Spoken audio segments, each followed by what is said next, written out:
Pero no solamente tenemos a disposición funciones, sino métodos. Vamos a ver cuál es la diferencia entre estos dos tipos de constructos.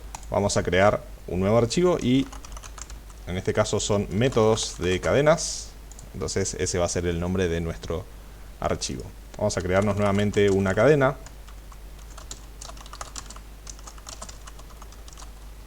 Bien, y vamos a trabajar entonces con esta variable. A diferencia de las funciones que repasamos, tienen esta estructura y nosotros pasamos el objeto que queremos analizar como un argumento a la función. En este caso, si hago len cadena y esto lo guardo, por ejemplo, en una variable, voy a obtener justamente la longitud. Los métodos son un poco distintos, especialmente porque primero escribimos la variable o la cadena que queremos analizar, luego ponemos un punto. Y en este caso, PyCharm me está mostrando todos los métodos a los cuales tiene acceso esta variable debido a que se trata de una cadena. Y vamos a ver que son varios.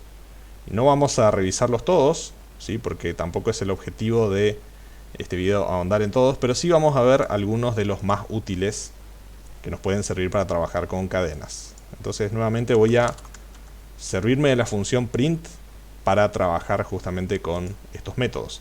Vamos a separarlos en una serie de grupos, ¿sí? Primero vamos a tener métodos para trabajar con cambio de mayúsculas a minúsculas.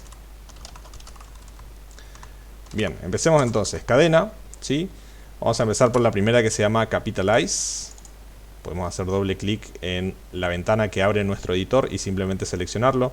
Lo que hace este método es justamente interpretar mi cadena y va a agregarle mayúscula al inicio de cada, o mejor dicho, al inicio de la cadena, que en este caso ya lo tiene, así que voy a aprovechar para poner esta M en minúscula y vamos a ver cuál es el resultado. Bien, van a ver de que toma justamente la primera letra como mayúscula. En este caso el efecto colateral es que me bajó la mayúscula de Python a minúsculas. Entonces ese es un efecto colateral que por ahí tendríamos que considerar. Lo único que va a hacer este método es trabajar justamente con ese primer carácter. Bien, en el caso de que ese primer carácter sea un número, obviamente no lo va a cambiar, ¿sí? Todos estos métodos que vamos a ver ahora no trabajan justamente con otros caracteres que no sean alfabéticos. Bien, siguiente método, vamos a tener lower, que lower va a analizar mi cadena carácter por carácter y lo va a convertir todo a minúsculas, ¿sí? Entonces si ejecuto esto, vamos a ver que aquí abajo tenemos justamente toda la cadena pero en minúsculas. Bien, y de eso se encarga este método. Después tenemos la contraparte de lower, que sería upper, bien, que va a analizar mi cadena y la va a pasar completamente a mayúsculas. Entonces debería esperar aquí en mi consola a ver toda la frase en mayúsculas, y efectivamente es así. Entonces tenemos estos dos métodos que cada uno convierte totalmente la cadena a su tipo. Bien. Luego tenemos swap case, que es un caso bastante interesante. Sinceramente no tiene mayor utilidad, por lo menos en los proyectos en los cuales trabajo. Lo que va a hacer es analizar justamente esta frase y todas las letras que son minúsculas las va a cambiar a mayúsculas y las que son mayúsculas las va a cambiar a minúsculas. Vamos a tener un resultado bastante raro, por así decirlo, que sería este, ¿sí? En el cual nos quedan solamente dos letras en minúscula y el resto pasó exactamente a mayúsculas, ¿sí? Entonces sigue siendo un uso bastante curioso, ¿sí? Y podemos también usar ese método. Y también tenemos la función, o el método, perdón, title, ¿sí?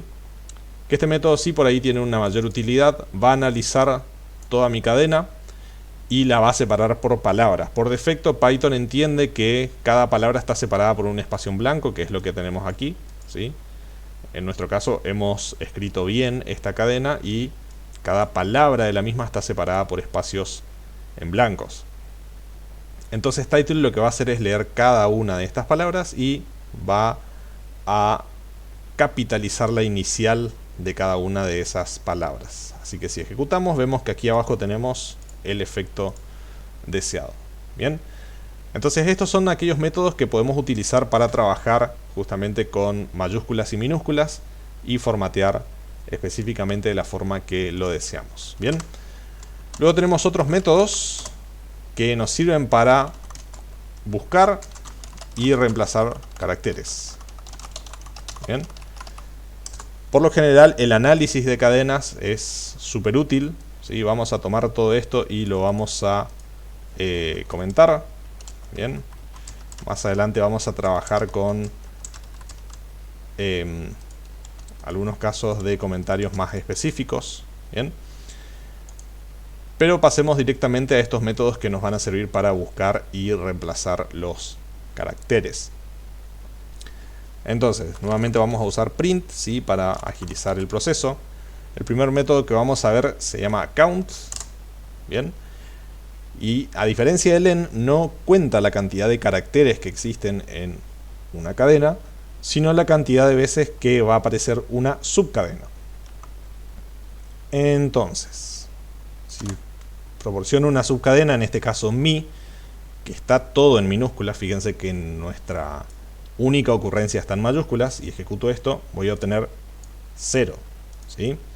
Entonces me dice que esta subcadena existe 0 veces, o sea que no se ha encontrado. Si proporciono na, me va a decir 1, ¿sí? Tengo aquí 1. La ocurrencia de dos casos es d. Aquí tengo 2 veces, aparece aquí en cadena y luego en d. Entonces esa subcadena sí aparece más de una vez. Y para todas estas funciones que vamos a ver para buscar y reemplazar caracteres, tenemos la posibilidad de agregar dos argumentos opcionales. El primero es a partir de qué índice queremos nosotros empezar a buscar o contar estas subcadenas. Supongamos que nosotros acá tenemos aproximadamente 0, 1, 2, 3, 4, 5, 6, 7, 8, 9. A partir del índice 9 en adelante queremos buscar esta subcadena, ¿sí? Nos va a devolver 1 porque justamente en esta zona tenemos esta ocurrencia. Y también podemos decirle opcionalmente un rango. Entonces el primer índice sería el de inicio y el segundo sería de fin. Vamos a suponer que queremos contar desde el 11 hasta el 13. Y nos va a aparecer 0 porque no tenemos en este espacio justamente esa subcadena, ¿sí? También podemos pasar caracteres, por ejemplo la A. Vamos a limitar un poquito más o menos el rango, ¿sí? Le estoy pidiendo que cuente la cantidad de veces que aparece la A entre el índice 4 y el índice 13, y son específicamente 2, ¿sí?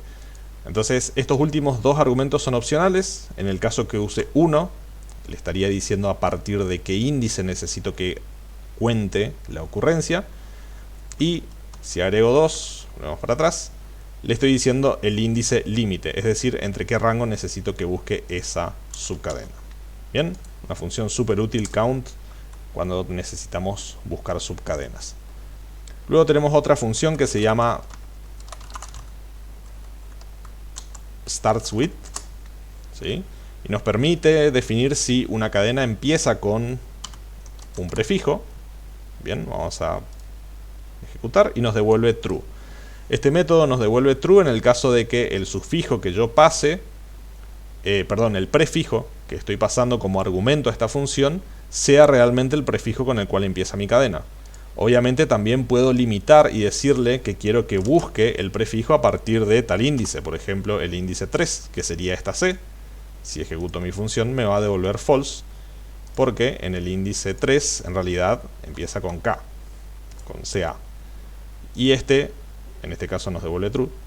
Y este prefijo puede ser un poquito más grande, ¿sí? Recuerden que una subcadena que proporcionamos como argumento puede ser grande, puede ser chica, ¿sí? Y en nuestro caso, si agregamos otro rango, también le estamos definiendo un límite, ¿sí? Y en este caso nos va a devolver false porque incrementé en 1 el índice de inicio, que sería a partir de acá, ¿sí? A partir de la A, y ahí ya no empezamos entonces con este prefijo. Y la función análoga sería ends with, que me permite definir o saber si una cadena termina con un sufijo específico. En nuestro caso termina con Python. Vamos a preguntar si termina con Python y esto lo vamos a pasar como cadena, obviamente. Si ejecutamos esto nos devuelve true. Pero nuevamente puedo indicarle que quiero evaluar cierta parte de mi cadena, ¿sí?, a través de un rango, el primer argumento siendo el inicio y el último siendo el fin, y me va a devolver false.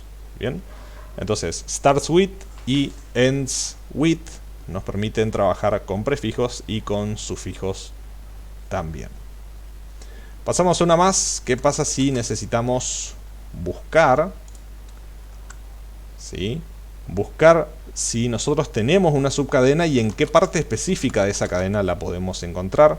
Para eso usaríamos la función find, que al igual que las otras funciones o los otros métodos que estamos viendo ahora, tiene 3 argumentos. Primero buscaremos, ¿sí?, la subcadena o el carácter. En este caso vamos a ingresar, por ejemplo, Python, y nos va a devolver el índice en el cual empieza esa subcadena si lo encuentra, que es 13. ¿Sí? Si nos fijamos aquí arriba, sería el índice de la P en adelante. En el caso de que no encuentre una subcadena, vamos a pasar la P a minúscula. El resultado es -1, y este resultado es un poco curioso la primera vez que lo vemos, pero tiene mucho sentido.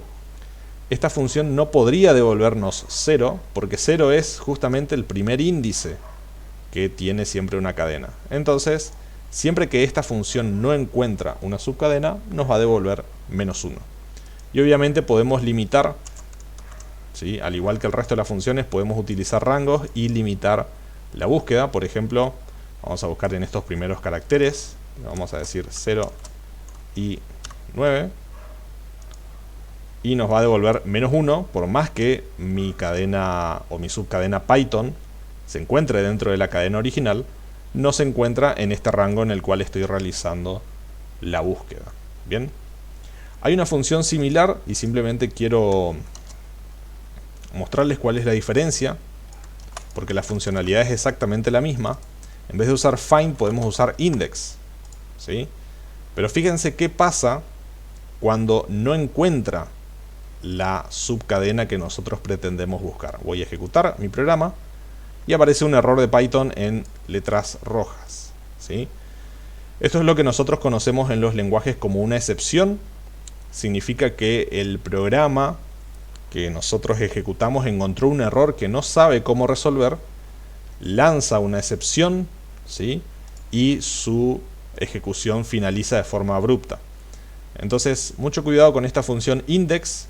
Realiza exactamente la misma tarea que find, ¿sí?, salvo que este método, cuando ustedes no encuentren lo que están buscando, va a arrojar una excepción y su programa obviamente se va a cortar en el punto en el cual encuentra esa excepción. Entonces, si pueden elegir, utilicen find, que simplemente les va a devolver -1 y no va a hacer que su programa finalice de forma abrupta. Estas dos funciones, ¿sí?, voy a volver a trabajar aquí con find, también poseen una variante que en el caso de find es rfind y en el caso de index es rindex. Porque fíjense que si nosotros repetimos la búsqueda, por ejemplo, vamos a volver a find y vamos a buscar d y no le vamos a pasar ningún argumento, ¿sí? Fíjense que me devuelve 5 en este caso y me está devolviendo la primera vez que aparece esa subcadena. Pero ¿qué pasa si yo quiero buscar la primera vez que aparece, pero desde la derecha? Para eso usaría la variante rfind, ¿sí?, que r viene de right, entonces sería búsqueda desde la derecha, ¿sí? Y en nuestro caso nos devuelve 10, que sería el índice en el cual empieza la última ocurrencia o la última vez que aparece esa subcadena, que sería esta. Bien, entonces para find tenemos rfind y para index tenemos rindex. Bien, y ustedes pueden utilizar cualquiera de las dos. Vamos a ver un par de funciones más o de métodos. Sigo utilizando ese nombre de forma intercambiable, pero recordemos que los métodos son aquellos que nosotros utilizamos un punto y el nombre del método hacia la derecha, y las funciones en realidad son aquellas a las cuales tenemos que pasar la cadena como argumentos entre paréntesis. Estos métodos son para clasificar los caracteres de una cadena. Entonces volvemos a tomar, ¿sí?, el print, solo que en vez de repetir la cadena vamos a dejar de momento esa variable. Vamos a trabajar con algunas versiones de cadenas aquí, ¿sí? Y fíjense que como esto es una cadena, puedo poner un punto y automáticamente utilizar las funciones. No hace falta que previamente lo guarde en una variable, ¿sí? Empecemos con todas estas funciones que empiezan con is. Van a ver que son varias y vamos a trabajar solamente con algunas que considero que son las más útiles, ¿sí? Empecemos con is al num. Me va a devolver true si esta cadena que tenemos entre comillas se trata de caracteres alfanuméricos, es decir, de letras o números. En este caso es true. Agreguemos un par de números, 1, 2, 3. Sigue siendo true. Y si agrego, por ejemplo, un signo de exclamación, que es otro símbolo que no entra en esta clasificación, y vuelvo a ejecutar, en este caso obtengo false. Bien, entonces el método me va a devolver true solamente si la cadena está compuesta por números y letras. Y fíjense que si se trata de una cadena vacía, también me va a devolver false, porque no cumple con la premisa de justamente esta función. Bien, entonces is al num es una de las funciones más útiles. Luego tenemos la opción de comprobar si estamos trabajando solamente con letras mediante la función isAlpha. En este caso nos devuelve true porque A, B, C son letras. Voy a ingresar más letras, pero en este caso en mayúscula, y me sigue devolviendo true porque siguen siendo letras. Y agreguemos un número e inmediatamente la función pasa a ser false, porque no todo el contenido de la cadena es referido a caracteres del alfabeto. Bien, pasemos a la siguiente. Siempre empezamos con ABC. La siguiente es isDigit. Va a comprobar si una cadena está compuesta específicamente por dígitos, es decir, por números. Primeramente va a ser false, obviamente, ¿sí? ABC no son números. Voy a agregar una serie de números. Sigue siendo false, ¿sí? Y eso tiene sentido. Y ahora si dejamos solamente los números, vamos a tener true. Al final tenemos entonces lo que deseamos, que es que solamente nosotros tengamos números. Bien, comentamos este una vez más. Y luego tenemos unas variantes que pueden llegar a ser útiles también, especialmente cuando estamos analizando algún tipo de código. Puede ser, por ejemplo, la patente de un auto, que nos permite saber si, aparte de que una cadena esté compuesta solamente por letras, esté compuesta por letras en minúscula o mayúscula, ¿sí? Tenemos la función isLower, que en este caso ejecutamos, nos devuelve true porque todas las letras de adentro son minúsculas. Cuando ingreso una mayúscula, automáticamente me va a reportar false. Y vamos a copiar esto y vamos a comentar esta línea. Y luego tenemos, de la misma forma que la otra función, isUpper, que empecemos así. Ahí tenemos true porque la única letra que tenemos es mayúscula. Si agrego más mayúsculas va a seguir siendo verdadero. Y en el caso que mi cadena contenga una minúscula, ¿sí?, automáticamente va a ser falso porque ya no cumple con la premisa de la función. Bien. Luego tenemos también una función que es isTitle, ¿sí?, que tiene también justamente el mismo propósito. Vamos a probar una última vez. ¿Sí? Supongamos que tengo esta frase: Python es genial, ¿sí? La primera P está en mayúscula. Vamos a ejecutar esta función y nos devuelve false. ¿Por qué? Porque cada una de las palabras debería estar capitalizada. Entonces probemos ahora sí, y en este caso nos devuelve true. Esta función es súper útil para comprobar de entrada si estamos trabajando con algún título, por ejemplo de alguna noticia. En las páginas de noticias, por lo general los títulos según los formatos que se utilicen, tienen este tipo de capitalización. Entonces tenemos todas estas funciones que nos sirven para trabajar con texto y que pueden ser súper útiles. Y estos son algunos de los métodos más usados. Más adelante veremos otros que también pueden ayudarnos en nuestro trabajo con las cadenas.